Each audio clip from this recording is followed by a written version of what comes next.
फेसबुकको नयाँ अपडेटको कारण धेरैजनालाई Facebook ID बनाउनको लागि गाह्रो भइरहेको छ र कतिजनालाई फेसबुक अकाउन्ट बनाउनै आउँदैन। त्यसकारण यो भिडियोलाई एन्डसम्म हेर्नु। आज म तपाईहरुलाई फेसबुक अकाउन्ट बनाउन सिकाउँछु।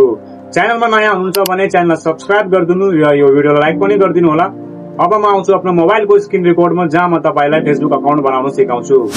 म आफ्नो मोबाइलको स्क्रिन रेकर्डमा आइहालेको छु र म आफ्नो फेसबुक प्रोफाइलमा छु। तपाईहरुले फेसबुक नयाँ डाउनलोड गर्नु भएको छ भने तपाईको कुनै अकाउन्ट छैन भने त्यो कन्डिसनमा पनि तपाईहरुलाई कस्तो इन्टरफेस आउँछ भने म हेराउँदैछु भने यहाँ तपाईहरु सक्नुहुन्छ माथि 3 डटको अप्सन छ। यहाँ 3 डटमा क्लिक गरेर तल आएर यहाँ लग आउटको अप्सनमा क्लिक गर्नुहुन्छ भने तपाईहरुलाई यस्तो इन्टरफेसहरु हेराउँछ।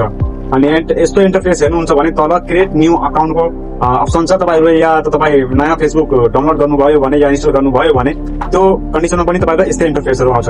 त्यसपछि यहाँ तपाईले क्रिएट न्यू अकाउन्टमा क्लिक गर्नुभयो भने यहाँ तपाईले फेरि तपाईको न्यू क्रिएट अकाउन्ट हेर्न सक्नुहुन्छ। यहाँ तपाईले क्लिक गर्नुपर्छ।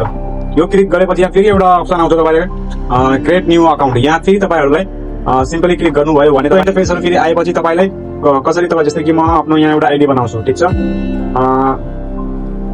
म तपाईहरुलाई हेराउनको लागि मैले एउटा अकाउन्ट बनाए। यहाँ त्यस्तै यहाँ तपाई फर्स्ट नेम यहाँ लास्ट नेम लेखेर यति गरिदियो भने यहाँ तपाईहरुको बर्थडे डेटहरु मागेर छ। त्यसपछि तपाईहरु आफ्नो बर्थडे डेट सिम्पली राखिदिनु होला।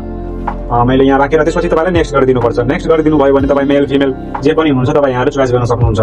त्यसपछि यहाँ फेरि नेक्स्ट गरिदियो भने यहाँ तपाईको मोबाइल नम्बर माग्छ। यहाँ तपाई जीमेल सँग पनि साइन अप गर्न सक्नुहुन्छ। जीमेल हालेर म यहाँ नेक्स्ट गरिदियो भने त्यसपछि यहाँ तपाईलाई पासपोर्ट भन्छ। पासपोर्ट तपाईलाई जुन हिसाबले राख्नुहुन्छ राखिदिनु होला। मैले यहाँ पासपोर्ट राखिदिएको छु। त्यसपछि म यसलाई नेक्स्ट गरिदिन्छु। अनि यहाँ फेरि तपाईको आई एग्रीको अप्सन छ। अनि यहाँ तपाईले सेभ गर्ने पनि सक्नुहुन्छ। यहाँ सेभ गरेर यहाँ आई एग्रीमा तपाईले क्लिक गरिदिनु भयो भने तपाईको एउटा नयाँ फेसबुक अकाउन्ट बनेर रेडी भइहाल्छ। त्यसपछि यहाँ तपाईलाई मात्रै यहाँ तपाईलाई जुन जीमेल तपाईले हाल्नुभयो त्यहाँ तपाईको 5 डिजिट ओटीपी आउँछ। त्यो ओटीपी यहाँ राखिदिनु भयो भने तपाईको काम सकिहाल्छ। तपाईको न्यू फेसबुक आइडी बनिहाल्छ। यस्तै जानकारी र यस्तै भिडियो हेर्नको लागि मेरो च्यानललाई सब्स्क्राइब गरिहाल्नु। यो भिडियोलाई लाइक पनि गरिदिनु होला।